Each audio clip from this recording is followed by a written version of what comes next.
This is the new TC Pride Podcast, episode 118, on location in Loring Park for the 2018 Twin Cities Pride Festival. TC Pride Podcast, we're on location at the 2018 Pride Festival, and I'm here with Jeff Burfine, Sally Corbett, Lo McDonald, Shauna McNamara. And what organization are y'all with? Bisexual Organizing Project. We're a nonprofit based in the Twin Cities that builds and supports the bi plus community, so identities of bisexual, pansexual, queer, fluid, unlabeled. We're here to support you.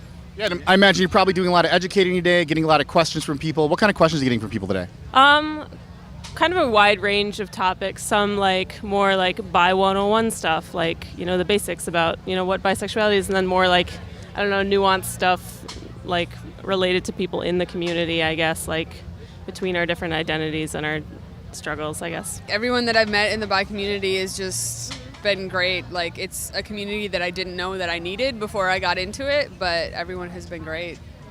I would like everyone to know that bi is not binary, and it's a very inclusive orientation, and if it's an umbrella for everyone who's non-monosexual. Absolutely. And it's kind of like take folks at what they say. If someone says they're bi, they're bi. It's pretty as simple as that. Yeah, so I'm glad you mentioned the inclusivity because there are like a couple other flags hanging up here. Can you tell me a little about that? Well, obviously being like a sexuality group, there's a lot of intersection between gender, race, sexuality. Obviously nothing's exclusive or inclusive, and so it's like, just because you're bi doesn't tell you really anything else about the rest of the person. And so we kind of take that all into whole in our organization here. So would I be correct? Do you have a big event coming up in, was it October?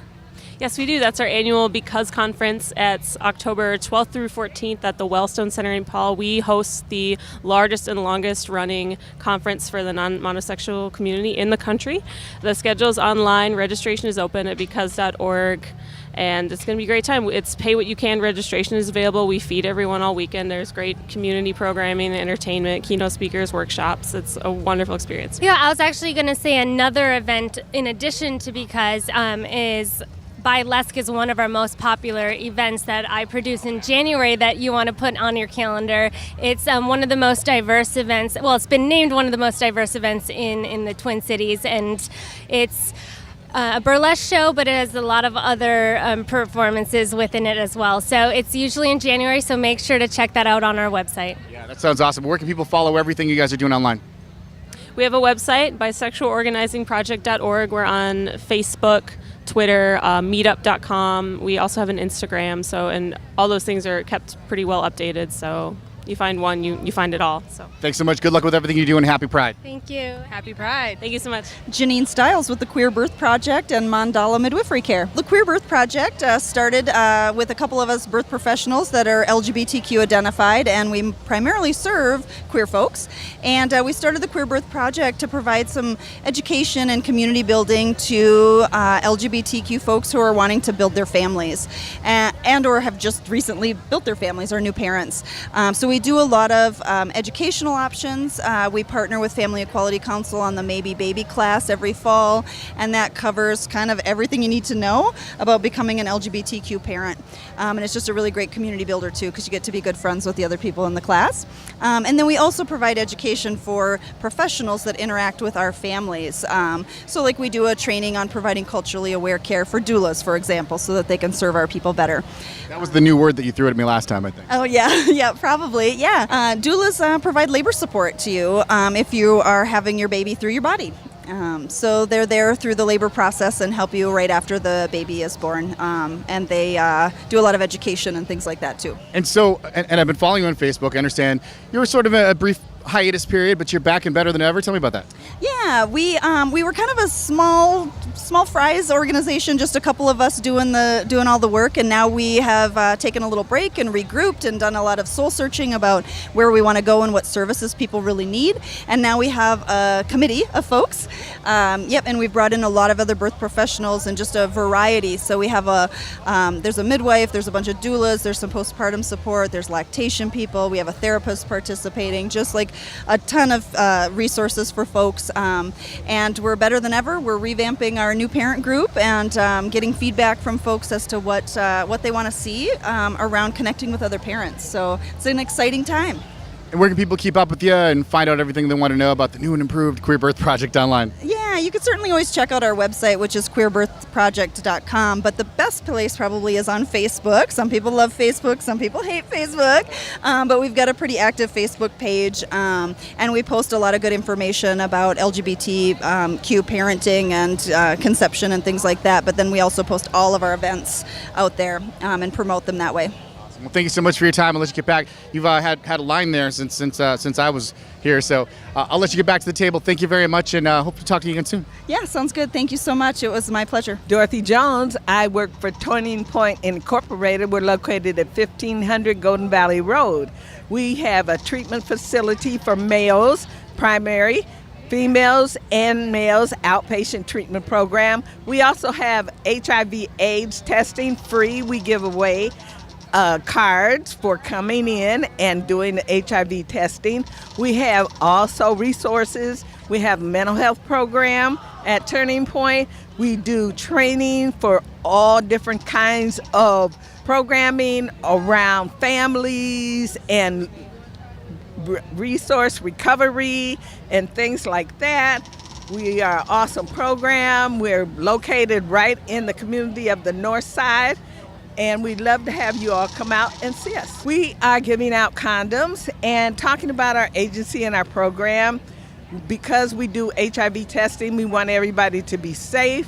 And we also have a booth around on the other side where we do free HIV testing today. And we also have programming around parents and youth and being safe and all kinds of resources in the community that we can be a part of and share with you. www.turningpoint.org. Liam Gilson, I'm the organizer of Minnesota Asexuals. Is this your first time here with the booth? This is our first time with our booth. We previously did partner with the Bisexual Organizing Project to share their booth, but this is our first year where we have our own booth. It's a big step for us. We're very proud. So what kind of questions are you getting from people? What would you like people to know about your community? I guess I just like people to know that asexuals, a lot of asexuals consider themselves part of the queer community. We're here, we're part of the queer community in Minneapolis. I mean, what we're really getting from people mostly is they are already here, they're already part of the queer community, and they're happy to see us because they haven't had that representation before. And they see our flags, they see our stickers, they're just overjoyed. What we've heard most these past 2 days is from you, I found my people, or you found your people as they come up to our booth. So it's been just really wonderful for us to be here and to be able to represent that. Yeah, and if people aren't especially familiar with the flag, there's an asexual community flag. Yep. For people listening to the podcast, can you kind of describe the colors and whatnot, please? It's a pretty distinctive flag. It is a purple band, a white band, a gray band, and a black band. You see it a lot at Pride. I mean, I've seen hundreds of them over the last 2 days. So they're out here. We also have the aromantic flag, which is a little less known. 2 shades of green, white, gray, and black. They're out here, and we're flying them. Yeah. Audrey Clausen with SCORE, start a conversation on race equality. I think the whole gist of our of everyone is having that hard conversation. So I created a game called SCORE to get the conversation going. I have a card here that says diversity. If you had to walk home alone and a group of people of a different race were walking toward you, what would you do? What you would do is you answer the questions. There's no right or wrong answers. And then once you answer the question, you turn the card over, and that's how many moves you make on the game. And the object is to get to the center of the globe. And once you've done it, whoever got to the middle has won the game. And also, the cards are on loving, caring, friendship, disabilities, bullying, cyberbullying, stranger danger, just about any subject that you want to talk about. It's a soft sell on people, on themselves. I worked for Washington County District 833 for 21 years, and I retired, and now I've been doing this for about 5 years, and I've gotten all kind of good remarks. It's just a matter of me getting my games out there. I'd like to see it in every organization to keep the conversation, the hard conversation, a real conversation without offending others. You can get a hold of me on www.racismisbullying.com, or you can purchase on Amazon.com. Thank you. Lisa Carter with the No Bullying Movement. I run a No Bullying Movement. I founded that 8 years ago, and what we do is go into the communities and schools and educate people on bullying awareness and really promoting kindness. And I do a walk every year against bullying. Yesterday was the 8th annual walk against bullying. Today I have little handouts about bullying and the different kinds of bullying and the different resources. There are a lot of different kinds of bullying. Yes, there is. Cyberbullying is really big right now, especially social media. People just let it fly about everything, which I'm promoting kindness. So I just have my shirts, Kindness Matters, my No Bullying t-shirts and hats. www.nobullyingmovement.com. Jana Mecci from Citizens for Loring Park Community, the neighborhood organization for Loring Park. And we met last year. How have things been going since then? They've been going well. A lot of challenges in the neighborhood. Yeah, what is going on in the neighborhood? So we're trying to figure out policies within the city so that we don't lose our local and minority businesses on Nicollet. We've got a lot of private development interest on Nicollet Avenue, and folks who have invested their lives in 15 to 30 years there are just kind of being told to lock the door. No public investment to help them relocate either into a development or somewhere else because it's a private transaction. And so we're trying to say that the city needs to create a fund so that doesn't happen, because these guys saved Eat Street, they saved Lake Street, they built them up, they revitalized them. And so for somebody to come in and buy out the property and then just say, okay, we're going to lock you out, isn't okay. So that's what our signs say. So the signs say don't bulldoze our neighborhoods, but then it also specifically talks about the 2040 comp plan. So the 2040 comp plan, once approved, sort of begins in 2020, and it's about increasing density in the city, more focus on bikes, less on cars, and they've got some really good goals about supporting minority businesses, about increasing minority employment, and we love the goals, but we're saying that the built form plan is contradictory to the goals, because we see without any really concrete stuff and policies put in there, little local businesses will be gone, it'll be corporate businesses, and we'll lose all the existing affordable rental housing. For instance, in Loring Park, it's up to 20 stories. Taken out all of our rental property there on Spruce and LaSalle and all the, brick walk-ups that you see. So we're not really cool with that. So we're the second densest neighborhood in the city already. We added 1,000 units since the last census. And so, we're not anti-development, but we're about developing within the context and character of the neighborhood. Yeah, and of course, for people who may not be aware, Loring Park is the home to the Pride Festival. So this affects everybody who loves a Pride Festival. Absolutely. It is the home to Pride, and we love this neighborhood. And we don't want to see long-term renters boosted out because of escalating property valuations that then raise the property taxes that then get passed on to the renters. And so how can people get involved with what you're doing?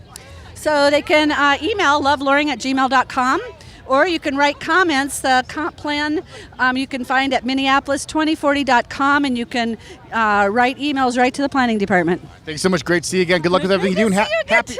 Happy Pride. We love having you come by. Woohoo! Alex Exum, The Link, Project Live Out Loud.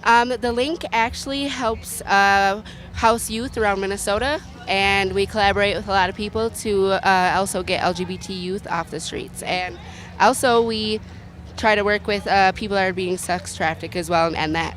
Just trying to spread awareness, get some volunteers, and show people what we're doing, and spread the love. Just follow us at thelink.org. Thank you. Happy Pride. I'm Alan, and I'm with Quatrefoil Library. It's the Twin Cities' premier LGBT lending library. We have 30,000 books, 10,000 DVDs.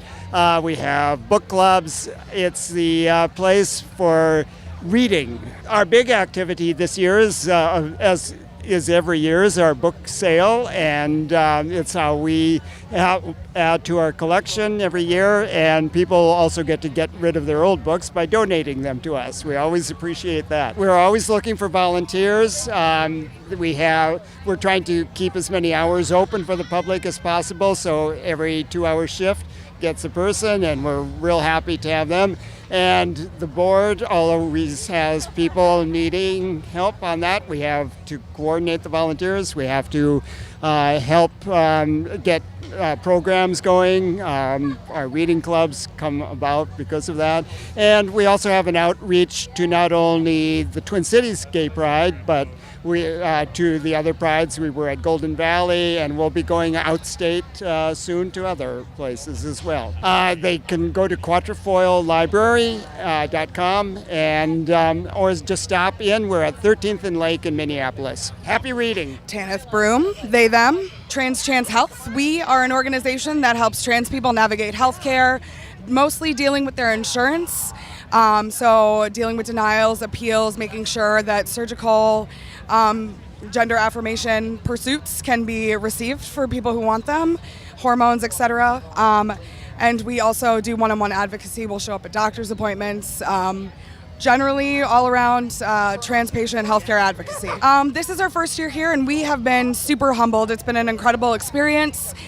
We were lucky enough to get an end booth, and so we started an art project on the outside, asking people to write their support for trans lives and for trans health and why trans people matter to them. And as a trans person, I'm really happy I haven't read a lot of them because I know I will start crying. Maybe afterwards you can. Yeah, and remind me why we do all the work we do. So you can find us at Trans Chance Health, TRANSCHANCE, health.org. You can follow us on Twitter at TransChance, and we also are on Facebook /TransChance Health. And you can donate online if you follow either our Twitter or if you stop by the Facebook page or our website. Those are definitely the things we need help with, or sign up to volunteer and do advocacy work yourself. Happy Pride! Audra. I'm here with Red Door Clinic. Red Door is a sexual health testing clinic for Hennepin County Public Health Clinic. We're located downtown Minneapolis, 525 Portland Ave, right by the stadium. We are open Monday through Friday. We're a sliding scale clinic. We also accept insurances, and we will not refuse you for your inability to pay. We do sexual health testing by appointment or walking in. We also operate a needle exchange on Mondays and Fridays, and we do trans healthcare as well at our clinic. Today at the festival, we are doing free HIV testing. It takes about a minute to get your test result, and it's just a finger poke. We've already tested 295 people this weekend. And then we also do have a games tent where you can throw rings at dildos. And then we do have free condoms, lube, candies, and even female receptive condoms as well. We ran out of dental dams today, but we have a ton of condoms left. We do have a website. Our website is just reddoorclinic.org. Otherwise, we do have a phone number that you can call during our business hours or leave us a voicemail too, 612-543-5555. And that's Red Door Clinic, and we are part of the Public Health Clinic for Hennepin County. Thank you. Happy Pride. August Berkshire, Minnesota Atheists. Well, we're for separation of state and church, which is why we support equality for everybody, especially equal marriage. The only opposition to that is religious, and so we were fighting at the Capitol for equality for everybody. We also want to let people know that you can lack a belief in a God and be perfectly fine, be happy, have purpose in life, have morals, ethics, and have a good time. I imagine you probably have gotten some pretty interesting questions over the weekend. We do. Things like, where do you think you go after you die? Where do you get your morals if there's no God? And they're easy answers to these things. Yeah, we try to be friendly. We're not antagonistic. We're not for everybody, but we're here for those people that are interested in us. Well, they can go to MinnesotaAtheists.org. Brian McNeil. We're with Dignity Twin Cities. We're the local chapter of Dignity USA, which is working to change the sexual ethics of the Roman Catholic Church, particularly with homosexuality. It's been around, our chapter is about 43 years. The National's been around 50 years. And we've grown and shrunk and grown again. And we're kind of on the upswing again. And we have very good relations with the current Archbishop. He met with us last month and is very encouraging, although he's not promising to make any big changes, but he says he wants to keep talking to us. What kind of changes would those be if they were to occur? For letting our chapter of Dignity back into a Catholic parish. We got kicked out of a Catholic parish in 1987, And we keep wanting to get back into the church. It's kind of be an official part of the church, a part of the Archdiocese, but the answer has been no so far. DignityTwinCities.org, all one word, or DignityUSA.org. Talia Young, J-Pride. I'm volunteering. It's really exciting to be with an organization that brings together two identities that are really central to me, and to be in a space where I can be unapologetically queer and also unapologetically Jewish. So J-Pride brings together the larger Jewish community with the LGBTQ community in the Twin Cities. We're not affiliated with any particular Jewish movement, so it's kind of a place for anyone in the Jewish community to also be part of a queer space. So we are part of Jewish Family and Children Services, so on their website there's a page for J-Pride. Melody Lupke with Moms Demand Action for Gun Sense in America. We are about a 5-year-old group that formed organically after Newtown. A mom got mad, and she started something online that just took off. We work hand in hand with Everytown, which is the mayor's group that came along about that same time. We are up to handing out information and exchanging t-shirts for a donation of $10 and letting people know what's going on around our cities and otherwise. We are lucky to have a lot of Twin Cities chapters here, and we're happy to share information all about gun sense. We are on Facebook, so if you check out Minnesota Moms on Facebook, you will find us. Also, Students Demand Action on Facebook as well. And Everytown has a really good website. I don't know if it's .com or .org, but it's Everytown. Patrick Shebeck. I'm the senior pastor at St. Paul Reformation Lutheran Church in St. Paul. We were the first Lutheran congregation in the country that welcomed publicly GLBT people to the full life of the congregation, and that was in 1982. So being gay-friendly is old hat for us, but probably more important than ever right now. You still got your big sign out here. Maybe you can tell people what this is. It says Christ wasn't freed from the tomb to keep us locked in the closet, and we really do think that's true. So St. Paul Reformation started what is today known as Reconciling Works, which is now an independent organization, but it was born out of St. Paul Ref. And we were the first Reconciling in Christ congregation in the United States, in the entire Lutheran Church, which meant that we publicly welcomed people of all sexual orientations. They can go to our website, which is www.stpaulref.org. I'm Michael Foster. I'm with the Twin Cities Tarot Collective. We exist as a group of individual tarot readers and enthusiasts that all have our own independent things, but we come together to do events like this and to do a series of classes that we're doing called Tarot in the Cities right now. So because we believe and we feel that we are stronger together than we are separately. Because so much of the tarot community is so competitive and it's me against everybody else. And we're like, why don't we just work together and not be competitive with each other? And that seems to be working for us. So we've been around for a couple of years now. And you're actually doing readings here at the festival. Yes, we are. We at one time had 7 readers simultaneously going. It's been busier than it's ever been before, and I'm just loving it, and people are loving it, and there's so much positive energy here today that it's one wonderful place to be. I suppose you get a lot of first-timers, people that are brand new to tarot and have some questions for you, right? Oh, yeah. She'd never had it done ever before, ever. First time. And I had someone that's been having readings for 40 years. So that runs the whole gamut. Some people do this for a lark, and some people are like, I tried to see you last year, and the line was too long, so I'm going to see you this year. And I'm like, well, here's my card. You can see me anytime you want.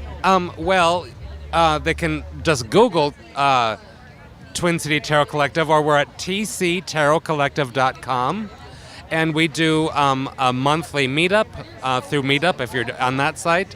That's the second Thursday of each month. And we do a big weekend in February called the North Star Tarot Conference. Jeff Gigler, Executive Director of Protect Minnesota. Protect Minnesota is the only state-based anti-gun violence group in Minnesota. There are other national groups, but we're the only state-based ones.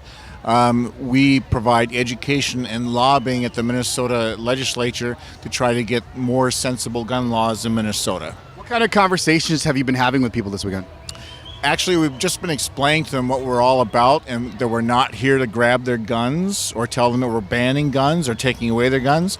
We want sensible gun laws like universal background checks and gun violence protection orders, which would help people help others who have mental health crises to keep them away from their guns so they don't hurt people. ProtectMinnesota.org. Janet Berry from the Equal Rights Amendment Association for Minnesota. The organization has been around a long time. We have a twofold purpose. One is to support getting a federal Equal Rights Amendment passed. We are very close. We're one state away. And then we have to get the federal government to give us an extension, which we lost quite a while ago. But we feel if we have the number of states we need, we will be able to possibly do that on a federal level. The other and very important thing is to get an Equal Rights Amendment into the Minnesota Constitution. And I can see by your face you thought we already had one, and so does everybody else. And so You've gotten that face a few times this week. all day today. And actually we have been trying to accomplish this since 1941. And it is really a very simple thing. The gist of the amendment we are trying to get in says that no one will be discriminated against based on gender. Seems simple enough. And I reiterate, we have been trying to do this since 1941.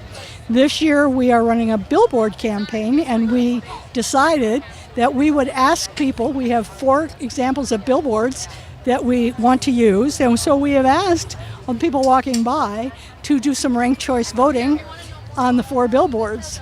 Tonight I will go home and count thousands of ballots and see where people came out on these billboards. We haven't done this before, so it's kind of exciting. People are very energized, but mostly what we have been doing is explaining that Minnesota does not have an Equal Rights Amendment, and it's a huge educational challenge.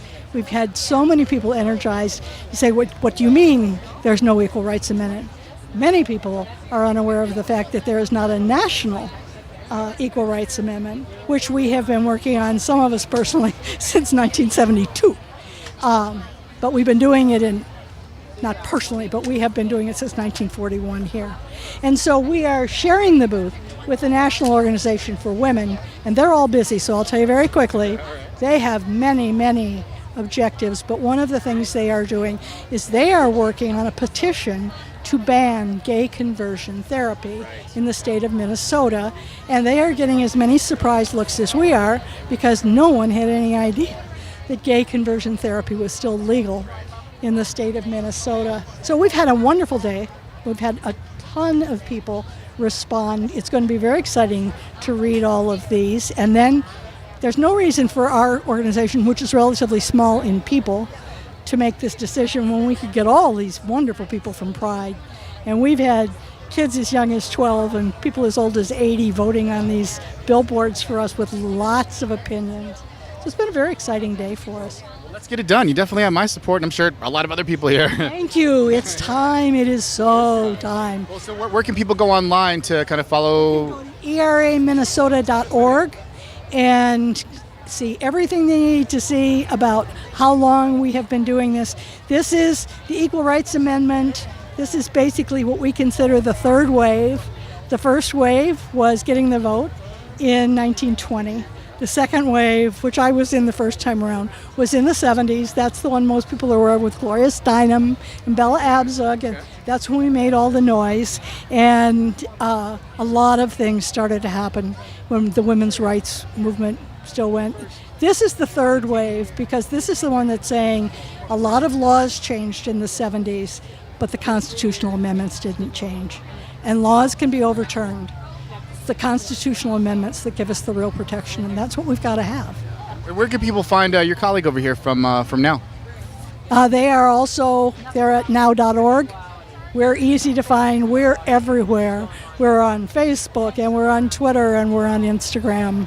We're every place. Anybody who's at all interested, there's a way to sign up. There's a way. We had somebody come up today and say, "Can I just give you money?" We had no way to take the money. She said, "Well, then just let me hand it to you." Said, "We don't have any way to take money." Sorry. I mean, we have places for donations, but mostly we're really grassroots. We're just a whole bunch of people working for what we think is important. And We got such positive, wonderful response today. It's just, this is the kind of really empowering day for everybody. And the Equal Rights Amendment isn't just for women, it's for everybody. Michael Ford. I'm with Legal Marijuana Now, Minnesota Normal, and Minnesota Marijuana. And we actually met last year. Yep. There's been some big changes happening since then. There actually has. We had 3 bills that got introduced. First time ever in history a bill's been introduced in the state of Minnesota to legalize. Unfortunately, we couldn't get them through sessions, so we're hoping to introduce new legislation next year. We also petitioned to get 7 Legal Marijuana Now candidates on the ballot this election, so people can actually go out and vote, and next to the candidate's name it says Legal Marijuana Now. So you know those votes are for full legalization, then we know those votes are supportive of what we're trying to do. Most people support full legalization. I mean, you'd be surprised that, who thinks it should be legal. Like, you'll hand a card to somebody and you'll think they wouldn't take it, but they take it. I think the tides are turning in Minnesota, and more Minnesotans are ready to see legalization happen. You can find us online, either Minnesota Marijuana, which is MinMarijuana at minmarijuana.com, Minnesota Normal, which is MNNORML.org, or legalcannabisnow.org. Thanks, man. Happy Pride. Ethan Gelbaum, SGI USA, Buddhist organization. It's a wonderful organization devoted to peace, culture, and education based on respecting the dignity of each person's life. We're going to have an amazing youth festival on September 23rd. 50,000 youth across the nation are going to gather in 9 cities for the respect and the dignity of each person's life. It's all about anti-discrimination, about respecting everybody's life equally. But we're talking about how this can enhance their life by chanting Nam Myoho Renge Kyo, how can bring out their greatest potential inside their life and become the happiest person possible. And how they can join this great youth movement for peace based on this Buddhism. It's a wonderful thing. We have a center here in 12th and Harmon. That's right. You should come by and see us sometime. We have a website, sgi-usa.org, or they can stop by our center. We have intro meetings every Monday night at 7 o'clock. Everybody's welcome. Jillian Nelson from the Autism Society of Minnesota. The Autism Society is a nonprofit. We've been around for about 46 years. We were founded by parents, and we're Minnesota's first autism resource. So we're here to serve families and individuals living with autism from the time that they're first diagnosed all the way through the end of life stages. We are at the Pride Escape Space, which is the sensory-friendly space that Pride has been so wonderful to set up to help people with sensory processing disorders or autism or special health needs have a quiet place to escape and get some downtime and kind of recover before going back out and celebrating. A lot of people don't realize that there is a really high prevalence of ASD in the LGBT community. Like when I was a case manager, I had a caseload of 20 people, and we had about 50% of my caseload identified as LGBTQ or IA. And right now, the current stats put individuals with autism as being 7 times more likely to identify as transgender or gender nonconforming. So having a safe space like this in the Pride Festival, where people that might not necessarily be able to access something that's so bustling, so many people, so many noises, so much heat, so many smells, having a safe space like this to escape to is a really valuable resource. And like I'm actually the person who first came to Pride and said, hey, Pride's not accessible for people with autism, because I'm an adult with autism myself. And they stepped up bigger than I ever imagined. We said, at the Autism Society, we can help you put something together. And then they gave us this amazing 20 by 20 foot tent and put an air conditioner in it. It is more than I ever dreamed for. So Thank you very much. Good luck with all the work you're doing. Where can people follow the Autism Society online and maybe get involved? Yep, we're on Facebook at Autism Society of Minnesota. We're also on Twitter. I don't actually know our handle, you guys. I'm sorry. Or you can email us at info@ausm.org, and we are always here to help you. Thank you so much for your time, and enjoy the rest of the day. Happy Pride. Happy Pride to you, too.